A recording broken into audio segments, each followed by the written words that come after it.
La dette, c'est un trou pour faire sortir ta prospérité. La dette, les dettes.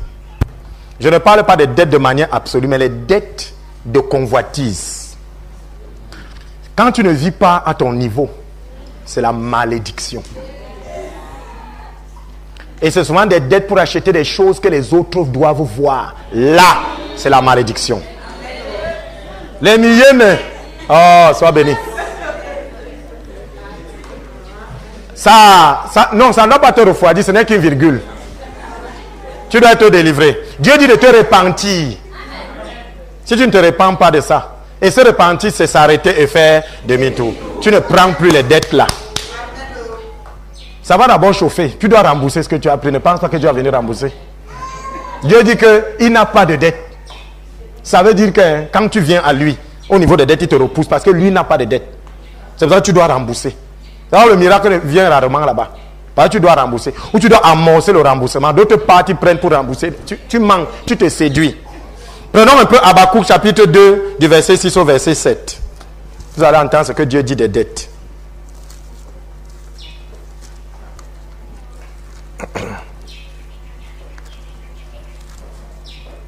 Habakkuk 2, 6, 7. Habakkuk chapitre 2, 6 à 7. Il est écrit, je lis au nom de Jésus-Christ. Ne sera-t-il pas pour tous un sujet de sarcasme, de raillerie et d'énigme? On dira malheur à celui qui accumule ce qui n'est pas à lui. Jusqu'à quand? Malheur à celui qui augmente le fardeau de ses dettes. Hein? Malheur à celui qui augmente le fardeau de ses dettes. Tu as les dettes, tu peux encore prendre. C'est la malédiction. On dit malheur à celui qui le fait. Quand tu as une dette, arrête. Tes créanciers ne serviront-ils pas et tu deviendras leur proie? Tu deviendras leur proie. Ça, tu vas fuir. Regardez quand vous avez les dettes. Vous passez votre temps à fuir. On vient te chercher. Dis que je ne suis pas là. Écoutez bien. Quand vous êtes là, vous dites de dire que vous n'êtes pas là. Le pouvoir de la langue, le pouvoir de la vie et la mort est à la langue. Quand tu es là et tu dis que tu n'es pas là, c'est le jour-là que tu peux mourir. Parce que tu viens de te suicider toi-même. Puisque tu es là, tu dis que tu n'es pas là. C'est-à-dire demain tu risques vraiment de ne pas être là. Fais très attention. N'ajoute pas tes dettes. Tu vas devenir une proie. Même la prospérité va te fuir. Parce que spirituellement tu as donné le droit aux puissances des ténèbres d'avoir accès dans tes finances. Bien aimé, on est l'esclave de celui à qui on doit l'argent. Tu ne peux pas manger le poulet à côté du voisin à qui tu dois l'argent. Parce que tu sais que quand tu égorges ton poulet, il ne doit pas faire de bruit. Parce que le gars là peut se lever. Il dit que mais comment tu me dois et tu manges le poulet? C'est là que tu entends quelqu'un dont je ne dois plus manger parce que tu dois. Oui! Moi je mange chez moi le manioc. Toi tu manges le riz parfumé alors que tu me dois. Tu es mon esclave.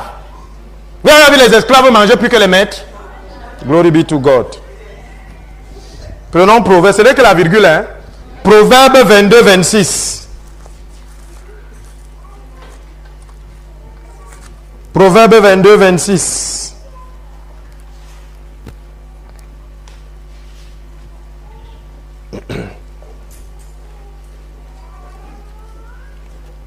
Proverbe, chapitre 22, verset 26.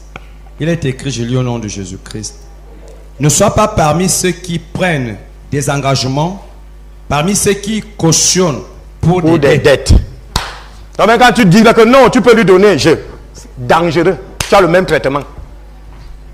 Ne viens pas me voir pour dire que l'homme de Dieu soit ma caution. Je refuse. C'est biblique. Les dettes, c'est dangereux. Surtout les dettes où tu n'as, c'est pas nécessaire. C'est pour qu'on te voie. Il y a des dettes nécessaires, puisque Dieu dit d'emprunter.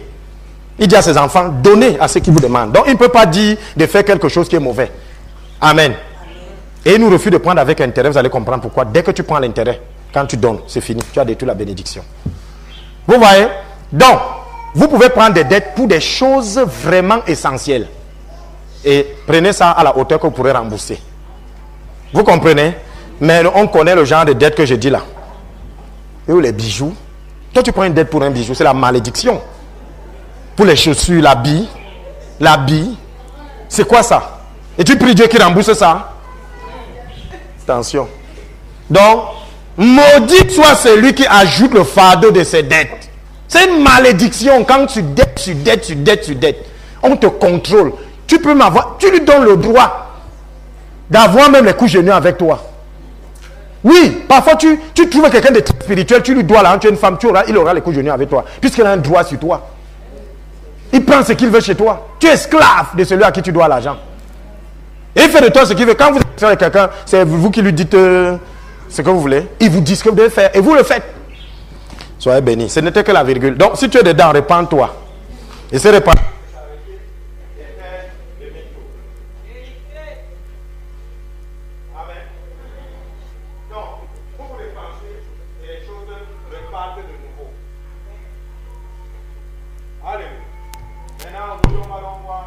La puissance pour obtenir la prospérité. Il y a une puissance. Partez d'un principe simple. Regardez ce que les païens font. Dieu dit quelque part, les enfants de ce monde sont plus intelligents que les enfants du royaume. Parce que eux, ils ont érigé ça en règle. Tu t'amuses, on te frappe. Un réseau chrétien ne s'amuse pas avec ce qu'on lui prescrit. Mais les chrétiens blaguent. Je vois des gens sur la route, quand j'habitais encore ici à Biting, il y a des gens qui parlent même. Ils disent qu'il y a des jours où vous partez, souvent vous tenez devant certaines personnes et vous distribuez l'argent. Il y a des gens comme ça, non? Si toi tu es assis là et on t'a donné l'argent comme ça, vois-moi à la fin, je dois te délivrer. La pauvreté est entrée dans ta maison. Je reprends. Si tu es déjà allé là où on distribue l'argent gratuitement, que non, il est bon. Il donne souvent les lundis. Il suffit d'aller devant son portail. Si tu es déjà allé et qu'on t'a déjà donné l'argent là-bas, une fois, vois-moi à la fin. Tu dois te délivrer. Et si tu veux, regarder ta situation. Ils ne sont pas bêtes. Ça, c'est ce que Dieu demande aux enfants de Dieu de faire. Vous allez comprendre pourquoi. C'est ça la puissance. Ils ne font pas ça pour rien. Ils ne font pas ça pour rien. Vous pensez que quelqu'un qui est dans une secte, il sait qu'il va mourir, il va payer, vous donne l'argent. Vous avez vu ça où? Mieux même les gens qui ne te donnent pas, lui, tu manges seulement. Parce qu'il y a d'autres là que lui ne te donne pas ses 5 francs. Si tu veux boire le bar, il paye le bar et te donne. Mieux même lui. Mais ceux qui te donnent, ils savent ce qu'ils font. Et vous allez comprendre. C'est un principe biblique. Mais il faut la révélation. Prenons 1 Roi chapitre 17, du verset 8 au verset 16. Lisez au nom de Jésus. 1 Roi 17. 1 Roi 17, de 8 à 16. Je lis au nom de Jésus-Christ. Alors la parole de l'Éternel lui fut adressée en ces mots. Lève-toi, va à Sarepta, qui appartient à Sidon, et demeure là. Voici, j'y ai ordonné à une femme veuve de te nourrir. Il se leva et il alla à Sarepta. Comme il arrivait à l'entrée de la ville, voici, il y avait là une femme veuve qui ramassait du bois. Il appela et dit, va me chercher, je te prie, un peu d'eau dans un vase, afin que je boive. Et elle alla en chercher. Il appela de nouveau et dit, apporte-moi, je te prie, un morceau de pain dans ta main. Et elle répondit, l'Éternel, ton Dieu, est vivant. Je n'ai rien de cuit. Je n'ai qu'une poignée de farine dans un pot et un peu d'huile dans une cruche. Et voici, je ramasse 2 morceaux de bois, puis je rentrerai et je préparerai cela pour moi et pour mon fils. Nous mangerons, après quoi nous mourrons. Élie lui dit, ne crains point, rentre, fais comme tu as dit seulement. Prépare-moi d'abord avec cela un petit gâteau et tu me l'apporteras. Tu en feras ensuite pour toi et pour ton fils. Car ainsi parle l'Éternel, le Dieu d'Israël. La farine qui est dans le pot ne manquera point, et l'huile qui est dans la cruche ne diminuera point, jusqu'au jour où l'Éternel fera tomber de la pluie sur la face du sol. Elle alla et elle fit selon la parole d'Élie. Et pendant longtemps, elle eut de quoi manger, elle et sa famille, aussi bien qu'Élie. La farine qui était dans le pot ne manqua point, et lui qui était dans la cruche ne diminua point, selon la parole que l'Éternel avait prononcée par Élie. Alléluia. Voilà Élie qui se balade, un serviteur de Dieu. Les oins de Dieu sont toujours des canaux de bénédiction. Quoi qu'on vous dise, que vous le vouliez ou non, c'est comme ça. Alors, voilà la richesse de beaucoup d'enfants de Dieu. Ça, c'est pas la prospérité. Hein? Je vous surprends. Ça, là, ce n'est pas la prospérité. Ça, c'est la suffisance. C'était pour elle et ses familles. Elle n'était pas riche. Elle n'a pas été riche. Il n'y a pas la prospérité parce qu'elle a eu la nourriture pour elle et sa famille. La richesse veut dire que ça déborde. Quand les voisins commencent à prendre de ta part, là, c'est la richesse. Il y a pas là quelqu'un ici? Si seulement ta famille, ça va et tout, tu ne donnes pas. Tu n'es pas riche. Tu n'es pas riche. C'est quand les voisins commencent à goûter que tu commences à devenir riche. C'est comme un seau. Quand est-ce que tu dis qu'un seau est plein? Quand il se verse. Tant qu'il ne se verse pas, il n'est pas plein. Voilà. Voilà donc dans quoi beaucoup de chrétiens sont. C'est-à-dire suffisant pour eux. Tu peux te contenter de ça. Mais moi, je ne me contente pas de ça. Dieu dit qu'il te donnera jusqu'à ce que ta coupe déborde au-delà de tes pensées. Moi, je suis à la dimension des pensées, des richesses. Le prophète, l'homme de Dieu, Dieu lui dit, va, j'ai ordonné à une femme de te nourrir. Lui, et sûrement dans son esprit, comme moi peut-être aujourd'hui, je devais penser que quand j'arrive dans une ville, je cherche d'abord le plus grand barman, je cherche le type qui a l'étoile, l'hôtel 4 étoiles. Parce que Dieu m'a dit, va à Yaoundé, j'ai ordonné à une femme de te bénir. Donc j'arrive à Yaoundé, je dis, bon, j'arrive en Kouaban. Quelles sont les femmes qui ont les auberges ici? Parce que la pensée humaine, c'est que pour que je sois béni, il faut que la personne soit riche. Mais c'était une veuve, non seulement qui avait perdu son mari, mais une veuve pauvre qui avait aussi perdu la richesse, les moyens. Aïe. Pourquoi est-ce que Dieu ne choisit pas un hôtelier? Parce qu'il avait besoin de bénir cette femme. L'hôtelier n'a pas besoin de bénédiction. Il avait besoin de la bénir. C'est pour ça que parfois, quand ça ne va pas que tu as besoin de donner. Parce que c'est à ce moment que tu as besoin de bénédiction. Mais à quel moment tu as besoin qu'on te donne? C'est quand tu n'as pas, non? Ah. Il arrive, il dit à la femme, donne-moi à manger. Si c'était maintenant, le messager. Quels sont les journaux là? Le messager, Cameroun Tribune, Anecdote, Patriote, ou je ne sais plus qui là, Rapace, je ne sais plus. Allez dire, un homme de Dieu mange l'argent d'une femme qui est déjà pauvre. Gros titre, bling, bling, bling, bling, bling, bling, bling. Et ça allait avoir les débats dans les réseaux sociaux. Gloire à Jésus, parce que cette femme n'était pas encore dans les réseaux sociaux. Parce que c'est notre société ce qui fait qu'on nous maudisse beaucoup. Il dit, malgré tout ce que tu dis là, Daddy, il n'y a rien à la maison. Malgré tout ça, va préparer et tu me donnes d'abord. Elle a dit, ok. Je vais préparer, mais après ça, on va mourir. Elle a dit, fais comme tu as dit. Elle a préparé et il lui a dit, ainsi parle l'Éternel. Il ne va jamais manquer d'huile et de farine.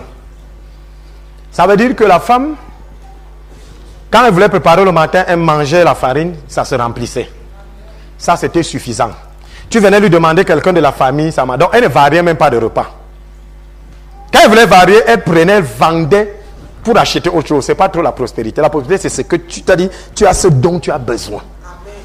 Donc, elle était bénie dans un seul domaine. Oh, être prospère, c'est quoi? Je souhaite que tu prospères à tous égards. Voilà la prospérité. C'est pour ça que je dis que ça, ce n'était pas la prospérité. Mais c'était le chemin.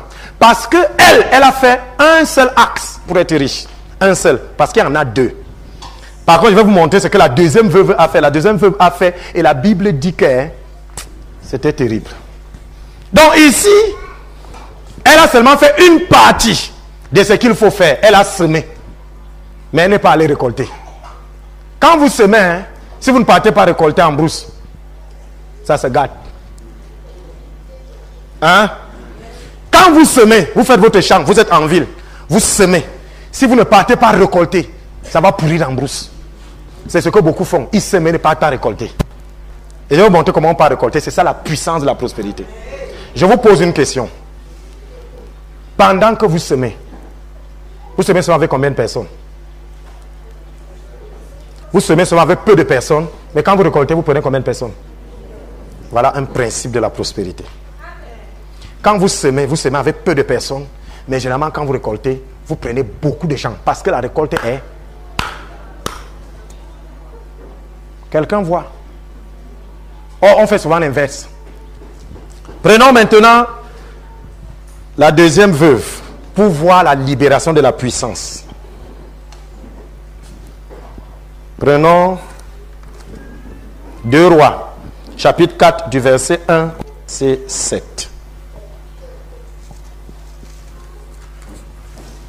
2 Rois 4, 1, 7. 2 Rois 4, 1 à 7, il est écrit, je lis au nom de Jésus-Christ. Une femme d'entre les femmes des fils des prophètes cria à Élisée en disant: ton serviteur, mon mari, est mort. Et tu sais que ton serviteur craignait l'Éternel. Or, le créancier est venu pour prendre mes 2 enfants et en faire ses esclaves. Élisée lui dit: que puis-je faire pour toi? Dis-moi, qu'as-tu à la maison? Elle répondit: ta servante n'a rien du tout à la maison qu'un vase d'huile. Et elle dit: va demander au dehors des vases chez tous tes voisins, des vases vides, et n'en demande pas un petit nombre. Quand tu seras rentré, tu fermeras la porte sur toi et sur tes enfants. Tu verseras dans tous ces vases et tu mettras de côté ceux qui seront pleins. Alors elle le quitta. Elle ferma la porte sur elle et sur ses enfants et lui présentait les vases et elle versait. Lorsque les vases furent pleins, elle en dit à son fils: présente-moi encore un vase. Mais elle lui dit: il n'y a plus de vase. Et l'huile s'arrêta.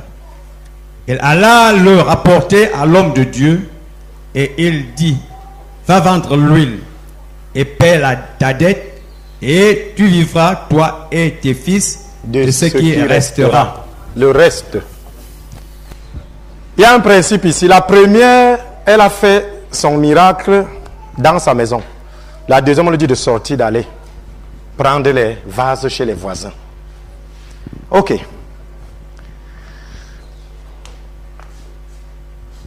Elle n'a pas d'argent. Amen. Et elle a tellement de dettes qu'on veut vendre ses enfants pour payer les dettes. La situation de beaucoup ici.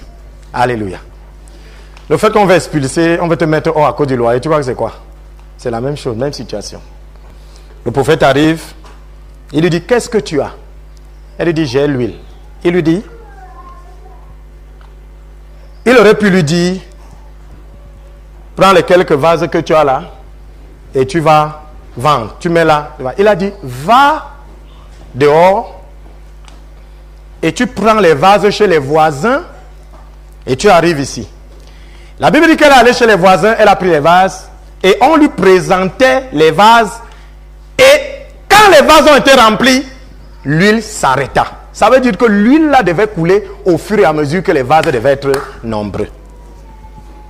Elle était pauvre. Je vais vous poser une question. Elle était pauvre. Elle avait un peu. C'est ça qu'elle a semé. Amen. Chez l'homme de Dieu, elle a fait le gâteau avec. Maintenant, quand pauvre de son état, le quartier n'était-il pas au courant? Le quartier savait qu'elle était la plus pauvre des femmes. Est-ce que vous avez l'impression que quand elle est venue pour demander les vases chez le voisin, elle a donné? Parce que quand on lit la Bible, vous avez dit ne lisez pas la Bible avec le thé. Lisez un peu la Bible là dans la situation. Elle était pauvre dans ce quartier et tout le monde savait. Au point où vous voulez vendre. Vous connaissez quand on veut vendre votre enfant? pour la pauvreté. Ça veut dire que vous avez à supplier fatigué. Le type est déjà venu prendre même les choses, prendre même tes béliers, ça ne donne pas. Et, ok, maintenant c'est tes enfants. Quand vous arrivez à ce niveau-là, ça veut dire que vous avez déjà tout essayé. Il y a eu les scandales. Il y avait les scandales. On disait déjà que la pauvre femme là, et on précise quelque chose ici. C'était la femme d'un prophète. Ça veut dire serviteur de Dieu. Comme toi qui te plains toujours que, n'est-ce pas, je sers Dieu là. Voilà un serviteur de Dieu. Maintenant, à qui la faute? Premier axe. C'était à qui la faute? À la femme ou à son mari? Non. C'était à nous la faute. La Bible dit quoi? Que l'église prenne soin des veuves et des orphelins. Si l'église avait pris soin des veuves et des orphelins, elle aurait vendu ses enfants. Donc la faute que vous rejetez souvent, là, faites attention. C'est peut-être vous-même le problème. Si l'église faisait son travail, si les voisins faisaient leur travail, ils devaient savoir que Dieu veut qu'on s'occupe des pauvres, des veuves et des orphelins. Ça n'a pas été fait. C'était plutôt les moqueries. Comme on se moque de beaucoup ici. Alléluia. Imaginez donc une femme pauvre à ce niveau, au point où tout le quartier sait que ne mets même pas ton pied là-bas, c'est grave. Et ce genre de femme vient vous prêter un vase. Vous allez lui donner. Vous allez lui donner. Comment elle a fait pour avoir les vases? Mystère. Mystère. Représentez-vous cette femme-là. Comment vous, qui êtes dans cette situation, vous feriez pour aller demander un vase à votre voisin? Et il vous donne. Qui peut essayer un peu? Vous voyez? C'est comme ça qu'on lit la Bible pour comprendre. C'est comme ça qu'on lit. Et tu poses la Bible et tu arrêtes là. Parce que la Bible ne suffit pas de tout lire pour dire que j'ai tout lu. Tu n'as pas lu. Maintenant tu arrêtes là, tu t'assieds. C'est ça qu'on appelle méditer. Tu dis que, hey, si j'étais à la place de cette femme, que tout le quartier rejette, au point où on voudrait prendre mes enfants pour vendre. Donc elle n'avait plus rien. Le petit bétail qu'elle avait, on est venu prendre. Ça n'a pas épongé les dettes. La nourriture même n'avait pas. La petite plantation qu'elle faisait, on a venu vendre. On a vendu la maison. Parce que quand on veut déjà prendre tes enfants, ça veut dire que la maison a déjà été vendue. Et les voisins savaient. Comment cette femme a fait pour convaincre ses voisins de lui donner des vases? Question. Que le Saint-Esprit t'aide à répondre. Toi, qu'aurais-tu fait? Qu'aurais-tu dit aux voisins pour qu'ils te donnent les vases? Et ce n'était pas des petits vases, c'était des tonneaux. Tu aurais fait comment? Vous voyez? Tu ferais comment? Réfléchissez comme des êtres humains. Hein? Ne cherchez pas. Ils étaient comme nous. 2 pieds, 2 mains. Moins éduqués même que nous. Les gens du peuple. Toi, tu ferais comment? Moi, j'arrive chez toi et tu es sûr que si tu amènes les fûts là, ça va se remplir. Toi, quand tu pars chez tes voisins, tu dirais quoi pour que le voisin te donne le puits? Vous voyez? C'est comme ça qu'on lit la Bible. Tu ferais quoi? Si vous ne le dites pas, on ne continue pas. Tu promets un intérêt. Hey, tu promets quelque chose. Et tu promets là. Que ce n'est que pour la journée, vraiment. Je vais te donner. Tu vas me donner, non? Ok, si tu ne me donnes pas, je vais venir prendre ta toiture. Oui. C'était ça. Elle a fait des promesses. Quelqu'un même dit, merci Seigneur. Quelqu'un même dit, signe-moi une lettre de décharge. De reconnaissance. Ça veut dire que si elle a pris 14 vases, elle a signé 14 lettres.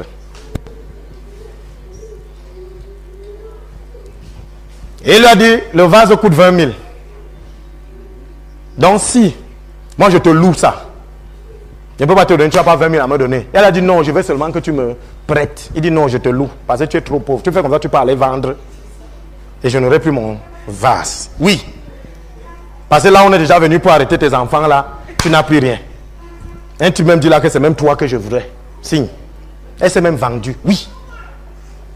Au plus cupide. Elle a signé. Elle dit ok. Même comme c'est 5 000 seulement. Mon truc c'est 5 000. D'autres étaient même contents encore que. Elle ajoute même encore les dettes. Prends. Les méchants. Ils étaient pleins. Que moi aussi, elle va aller réclamer ma part.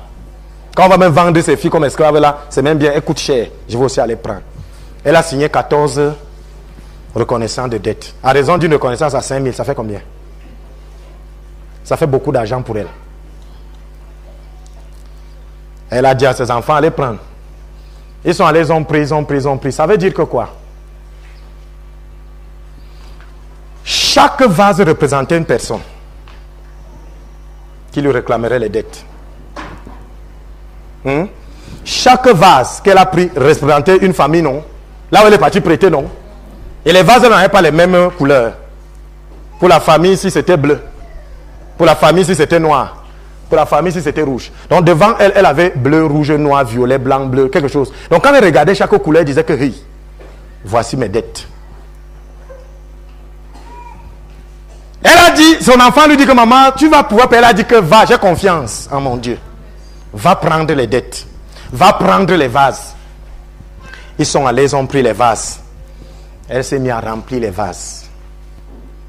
Jusqu'à ce que, quand la quantité de vases qu'on lui a amené était finie, l'huile s'arrêta. Dieu ne lui a pas donné une limite. La limite, c'est elle-même qui se l'a imposée. Et la limite, c'était le nombre de gens chez qui elle est partie parler. Pour ta prospérité, généralement, c'est le nombre de gens à qui tu donnes qui limite la puissance de Dieu dans ta vie. Écoutez. C'est les restes. Notre problème dans la prospérité, c'est que nous n'avons pas les restes. Dès que les vases ont été remplis, elle a payé les dettes. Elle a payé les gens chez qui elle est partie donner les gages. Et le reste, c'est avec ça qu'elle est devenue prospère. Jésus arrive. Il reprend la même chose. Il y a devant lui 5000 personnes. Il dit, qu'est-ce que vous avez? On a toujours un peu. Et c'est sur ce que tu as là que Dieu travaille. Dieu a dit à Josué, va avec la force que je te donne. Pas une autre force que tu empruntes. La force que je te donne. Va avec la prospérité que je te donne. Jésus arrive, il est Dieu. Il dit, qu'est-ce que vous avez? L'autre dit, on a 5 pains et 2 poissons. On amène les 5 pains et 2 poissons. Et qu'est-ce qu'il dit? Il dit, dites à tout ce monde qui est debout de s'asseoir. Parce que chacun aura. Vous voyez que le reste, les 12 paniers, c'est par rapport au fait que ceux qui ont mangé étaient nombreux. Je parle à quelqu'un? Écoutez un peu. On va revenir sur un petit détail. 2 chapitre 4 du verset 1 verset 7. Elle alla le porter à l'homme de Dieu et il dit, va vendre l'huile et paie ta dette. Et tu vivras, toi et ta famille, de ce qui restera. La prospérité, c'est le reste. Ça veut dire que spirituellement, la Bible dit que quand tu donnes à un pauvre, tu prêtes à Dieu. Ça veut dire quoi? Que... Alléluia. Si tu... Ok, pose-moi ta Bible là. Voici ce que je donne à cette fille. Quand je lui donne comme ceci, je dis prends, spirituellement, voici le reste. J'ai donné une fois, elle a pris pas. J'appelle encore une autre personne. Alléluia. Les violents, le temps que le cahier s'oppose, le temps que le cahier s'oppose, le temps que le cahier s'oppose. Oui. Mais seuls les violents, ça n'en pas. Voici déjà le premier reste. Maintenant, je prends encore, je donne. Je serai obligé de te donner aussi. Je donne. La deuxième personne, je donne. Et voici son reste. Après encore, le gros. Hey. Troisième personne, je donne et spirituellement, voici le reste. Bien aimé, elle a eu combien de parts? Elle a eu combien de parts? Elle a eu combien de parts? J'ai eu combien de parts? Donc, c'est leur reste qui constitue ma prospérité. Je parle à quelqu'un. Et c'est ce que nous ne comprenons pas. Ces gens donc qui vous appellent pour vous donner souvent, vous dites qu'ils sont gentils. C'est vos prospérités qu'ils prennent. Parce que chaque fois qu'ils vous donnent, bien aimé, vous laissez quelque chose. Quelqu'un ne peut pas vous appeler pour vous distribuer l'argent devant son portail. Vous mentez pour rien. Vous donnez quelque chose. Ces jeunes filles qui sont avec les couples liés aujourd'hui, ils viennent d'or chez toi et donnent 500 000. Tu penses que parce que tu es la plus belle, tu sais ce qu'il prend? Oh, Kotosanda. Il y a un principe, le principe de la semence et de la récolte, dans lequel se trouve la marche. Écoutez-moi très bien. On sème chez Dieu et on récolte chez les hommes. On sème chez Dieu et on récolte chez les hommes. Comment ça s'explique? Tu payes ta dîme et tes offrandes à l'église, mais sache que dehors, tu dois donner, afin que ce que tu as semé là, tu le récoltes pendant que tu donnes. C'est pour ça que j'ai dit que pauvreté égale quand ta dîme est supérieure aux offrandes. Tu es pauvre.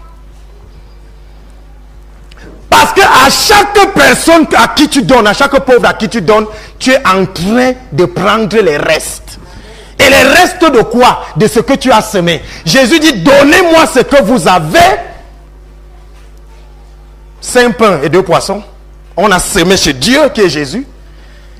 Et chaque peuple, chaque personne ayant mangé, les apôtres sont allés prendre les restes chez eux, pas chez Jésus. Vous que c'est à l'église que vous pensez que vous allez avoir, désolé. C'est à l'église que vous semez et vous récoltez dehors. Ça veut dire quoi? Vous prenez un champ, vous semez, vous rentrez chez vous. Mais allez récolter. Allez récolter. Et je vous fais révélation. Qui a déjà semé ici et récolté 100%? Nous récoltons les restes. Parce que vous pensez toujours que les restes, c'est quand c'est un peu. Qui vous a dit? Quand tu sèmes, les oiseaux ne viennent pas ronger avant toi. Tu viens prendre quoi après? C'est pas ce qu'ils ont laissé.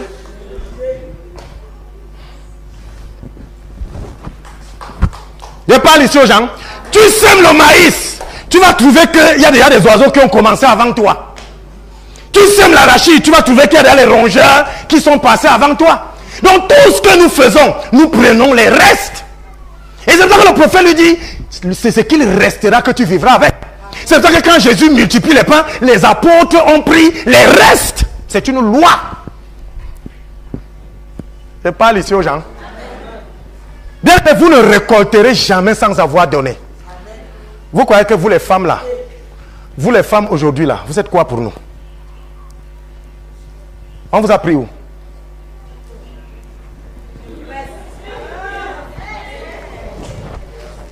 C'est pour ça que la femme n'épousera jamais un animal.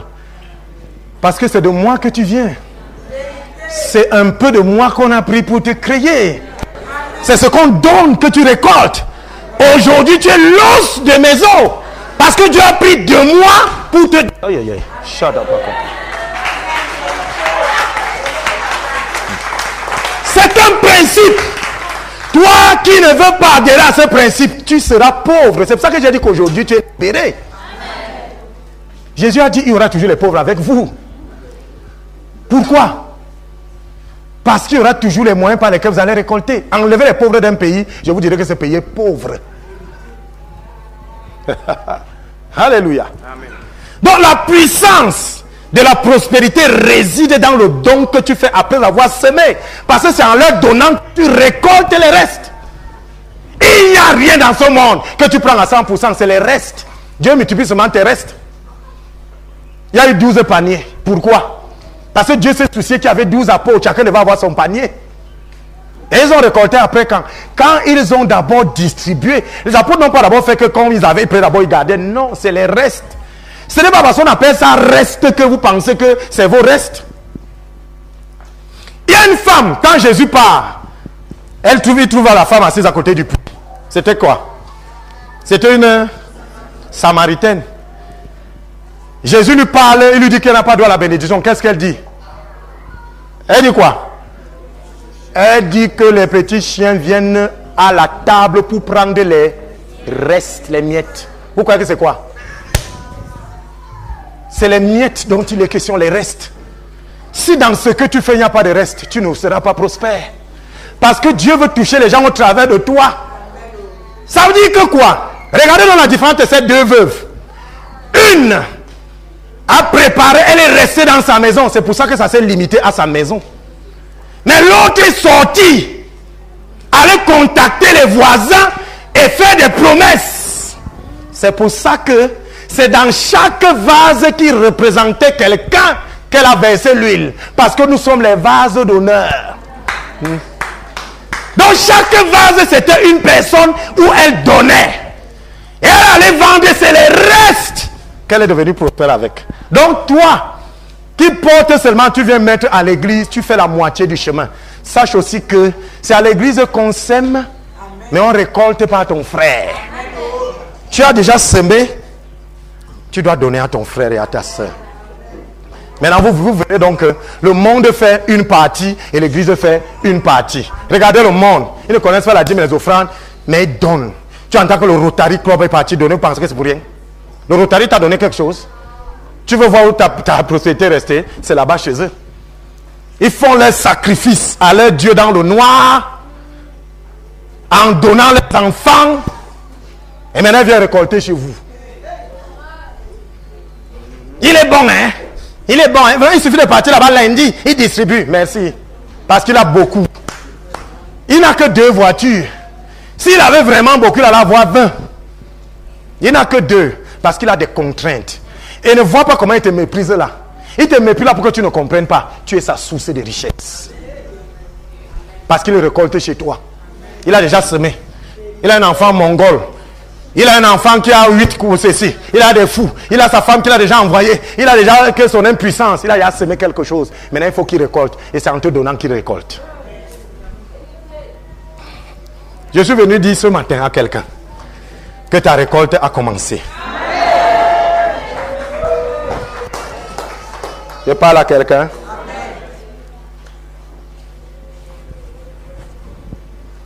Nous à l'église, on connaît seulement venir donner à l'église. Mais ton frère, écoute, tu es venu aujourd'hui, tu as amené une grosse offrande, tu as semé. Et en rentrant là, tu entends un frère qui dit que ouais, je n'aime pas dans un taxi. Tu vois qui est en train de te parler. Après tu vas dire que je sème, mais je ne récolte pas. Mais tes choses pourrissent en brousse. Ta récolte pourrit en brousse. Les arbres ont pourri. L'homme a la forme de quoi? Quand on voit un homme à distance, il a la forme de quoi? L'homme a la forme d'un arbre. C'est sur lui qu'on récolte les fruits qu'on a semés. Donc ton frère pauvre que tu as à ta droite, ta soeur pauvre, ça veut dire que regarde à ta droite. Hey! Dieu est bon. C'est lui là où tu dois récolter. C'est lui où tu dois récolter. Est-ce que je parle même aux enfants du tabernacle? Hey! Donc tu sèmes chez les hommes de Dieu à l'église pour l'œuvre, mais tu pars récolter chez ceux qui t'entourent. C'est chez eux que tu récoltes. Je n'ai pas d'argent pour rentrer. Quelqu'un ne fait que marcher devant toi. Dieu dit, mais récolte alors. Récolte alors ce que tu viens de semer là. Récolte ce que tu viens de semer là. Tu commences à penser à tes petits, je n'ai même pas moi-même. Tu n'as pas toi-même quoi? Dieu sait que tu n'as pas toi-même. Et justement, c'est parce que tu n'as pas toi-même qu'il veut te donner. Quelqu'un dit, récolte, récolte, récolte. Tu ne récoltes pas. Et on dit qu'on est maudit. On blasphème le nom de Dieu. Tu ne veux pas récolter, pourquoi? Même si c'est 100 francs qui te restent dans la poche, donne. Récolte. Récolte. Quelque chose est en route pour toi. Mais mes enfants même n'ont pas à manger. Moi-même, c'est le peu qui me reste. Dieu dit donc, comme c'est donc le peu qui te reste, récolte. Récolte.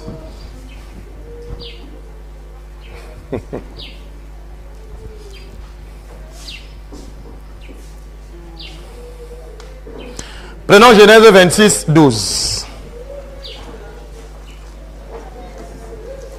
Genèse 26, 12.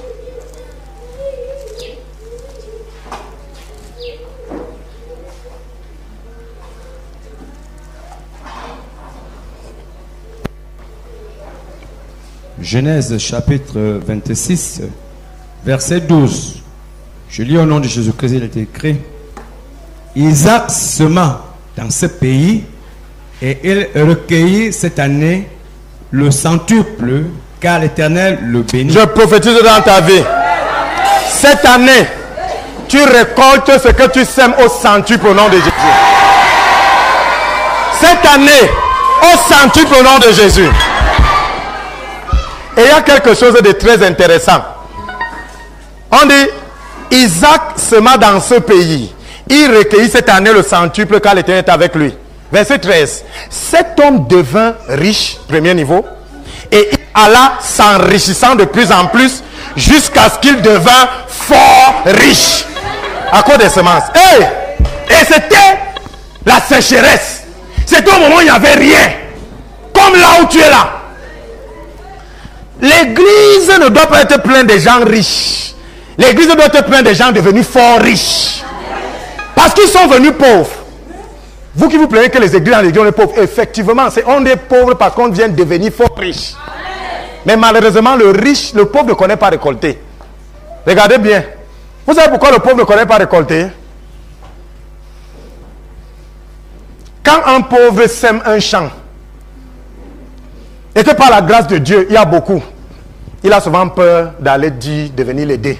Parce qu'il a déjà la mentalité du pauvre en lui. Et il a peur que quand les gens vont beaucoup venir, ils vont aussi beaucoup prendre. C'est pour ça que même dans la vie physique, comme le pauvre a peur d'appeler beaucoup de gens pour l'aider à récolter, c'est vous les pauvres qui avez peur de donner. Parce que vous estimez que vous n'avez pas. Alors que ce n'est pas là l'arithmétique de Dieu. Pour Dieu, c'est celui qui donne qui reçoit. Donc tu veux beaucoup recevoir, donne beaucoup.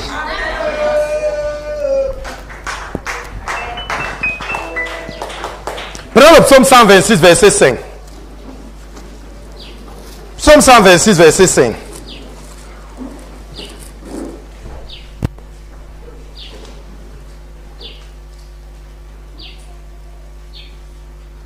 Verset 5, 6 et 6. Psaume 126, 5 et 6. Psaume 126, verset 5 à 6. Il est écrit, je lis au nom de Jésus-Christ. Ceux qui sèment avec larmes moissonneront avec chant d'allégresse. Celui qui marche en pleurant quand il porte la semence revient avec allégresse quand il porte ses gerbes. Le pauvre n'est jamais dans l'allégresse. Et je vais vous dire quelque chose. Oh, Dieu est bon dans ses écritures. 126, verset 5. Ceux qui sèment avec larmes moissonnent avec chant d'allégresse. Maintenant on dit, celui qui marche en pleurant quand il porte la semence, il revient avec allégresse quand il porte ses gerbes. Peut-être les gens qui font le français vont me contredire. Un homme ne chante pas généralement seul un chant d'allégresse. Quand vous entendez chant d'allégresse, ils sont déjà au moins 2 ou 3. C'est ça qu'on parle de chant d'allégresse. Vous voyez quelqu'un qui porte sa semence seul, mais on vous dit qu'il revient avec les chants d'allégresse. Comme pour dire que pendant qu'il sème, il sème seul, mais pour la récolte, ils sont nombreux. Donc, dans l'affaire que vous voyez là, les hommes sont des arbres sur lesquels vous devez aller récolter. Donc, aujourd'hui, vous avez semé, je vous annonce une nouvelle terrible. Vos récoltes sont aux champs en train d'être mangées par les animaux sauvages. Et quels sont ces animaux sauvages? C'est les païens là. Vous ne connaissez pas quand vous donnez votre vie à Jésus dans une maison où il y a un sorcier. Vous êtes en train, c'est lui qui va vous dire qu'à vos églises, il connaît exactement. Je dis que oui, c'est vrai quoi. Tu connais rien. Parce que tu manques la connaissance, bien aimé, tu seras toujours dans les chaînes. Mon peuple périt, faute de connaissance. Tu es déjà venu s'aimer ici. Je t'assure, donne la récolte que tu fais. Je t'ai dit, Dieu ne peut pas t'abandonner. Et c'est ce que tu sèmes que tu vas aller récolter. Mais tu es d'abord avare. Pour d'abord s'aimer, tu sèmes un peu. Maintenant, même quand ça pousse, même, tu ne veux même pas aller récolter. Tu vas être riche comment? Il y a des gens comme ça. Ils sèment d'abord un peu, après ils disent que je suis fatigué pour aller me récolter. Tu vas mourir de faim. Donc dès que tu as déjà semé ici, ne manquez jamais. Je vous donne un conseil. Ne ratez jamais une occasion de semer dans la maison de Dieu. Jamais. Et maintenant, dehors, si vous voulez récolter, si vous ne voulez pas, ne récoltez pas. quand je veux sucer la mangue, le préalable, c'est que j'ai d'abord le manguier qui a produit. Comme ça, si j'ai faim, je récolte. Si je n'ai pas faim, je laisse. Donc vous avez le choix soit de donner dehors ou pas. Là, c'est votre récolte. Mais si vous voulez que ça ait déjà produit, il faut que la semence soit obligatoire. Donc toi qui donnes dehors sans avoir semé là, tu perds le temps. Tu récoltes quoi?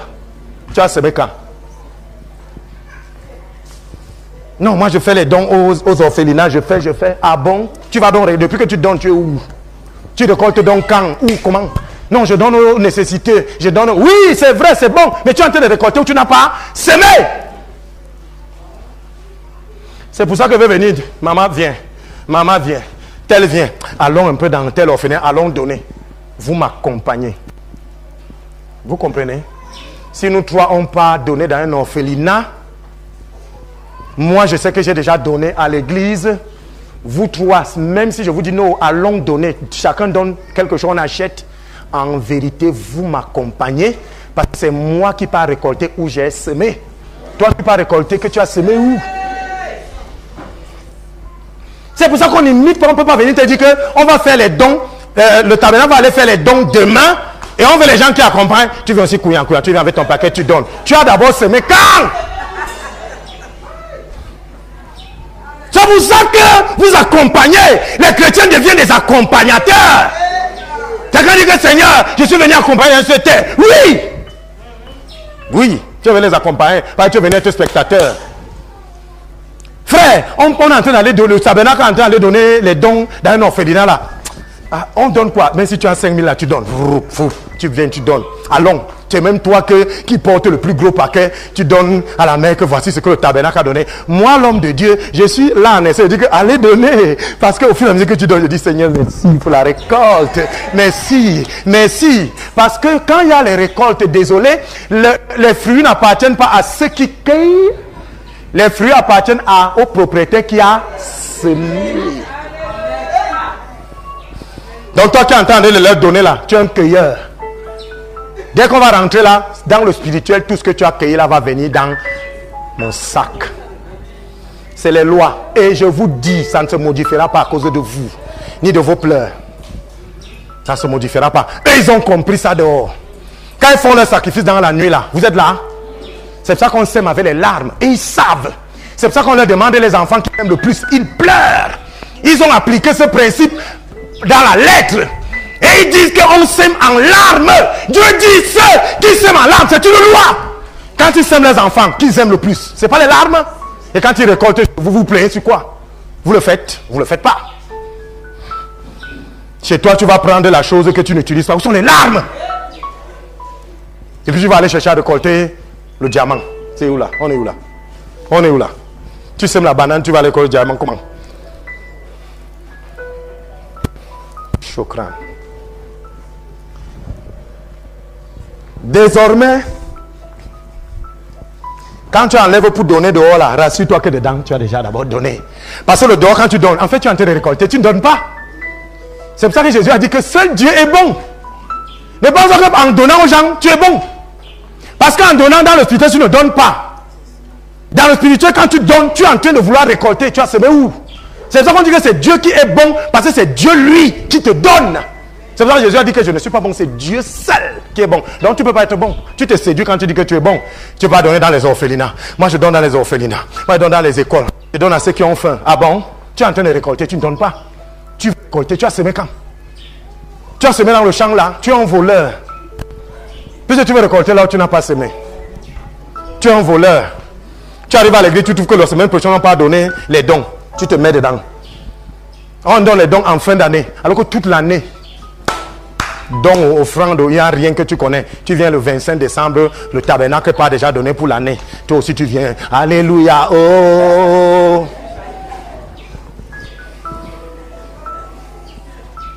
Alléluia. Gloire à Dieu.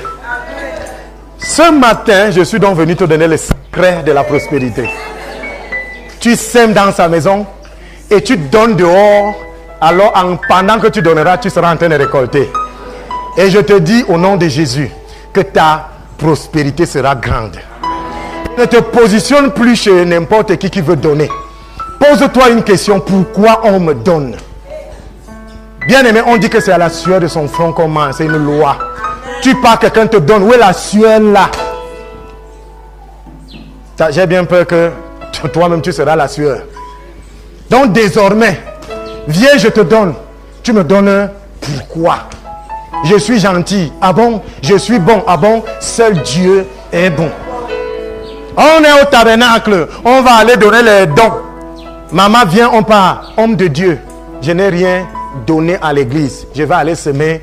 Je vais aller récolter quoi? Vous voyez que je vous ai dit ici, évitez les imitations. Vous voyez l'imitation? Tu es en train d'aller récolter ce que tu n'as pas semé. Tu peux même rentrer avec la malédiction. Donc toi qui donnes dehors, sans d'abord semer dedans là, tu récoltes quoi? Et on sème en secret. C'est pour ça que c'est dedans. Donc tout ce que vous faites dehors là, c'est la récolte qui est ouverte. Quand les fruits sortent, c'est exposé. Donc tout ce que tu fais dehors là, c'est la récolte. La preuve est qu'on va dire quand tu donnes 100 000 que waouh, il a beaucoup donné. La Bible dit quoi? Tu as déjà reçu ton salaire. Quand tu donnes et que les gens t'apprécient, la Bible dit quoi? Bien aimé, quand tu donnes et que les gens disent que waouh, il a beaucoup donné, la Bible dit que tu as déjà fait quoi? Tu as reçu ton salaire, non? C'est quel salaire?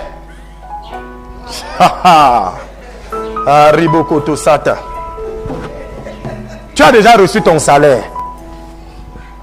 C'est donc pour ça que la Bible dit, quand vous prêtez, ne prenez pas les intérêts. Vous comprenez maintenant pourquoi Dieu vous dit de ne pas prendre les intérêts quand vous prêtez? Parce que quand tu prêtes, tu donnes à quelqu'un. Lui va déjà te donner les intérêts. C'est ça la récolte. Maintenant tu prends encore les intérêts. Comment tu as deux gains d'une même chose? Où est ça? Bien aimé. C'est pour ça que nous demeurons pauvres. On reste dans nos situations de pauvreté. On marche chaque jour, on est pauvre. J'ai déjà beaucoup semé. Je n'ai jamais récolté. Je passe le temps à donner. Alors que le jour où tu viens, tu donnes même 20 000 ou 100 000 ou 1 million ou 10 millions. Quand tu es en train de rentrer, Dieu est en train de dire récolte, récolte, récolte, récolte. Quelqu'un derrière toi dit que récolte. Il vient me dire que je n'ai pas l'argent de taxi. Je n'ai pas l'argent de taxi. Je n'ai pas l'argent de taxi. Ouais, ma soeur, je n'ai pas. Tu es là, hein. Dieu est en train de te dire récolte, récolte, récolte ce que tu viens de semer. Récolte. C'est un petit reste que Dieu collecte pour vous donner. Est-ce que je parle même aux gens? Écoutez un peu. On va revenir sur un petit détail. 2 chapitre 4 du verset 1 verset 7. Elle alla le porter à l'homme de Dieu et il dit, va vendre l'huile et paie ta dette. Et tu vivras, toi et ta famille, de ce qui restera.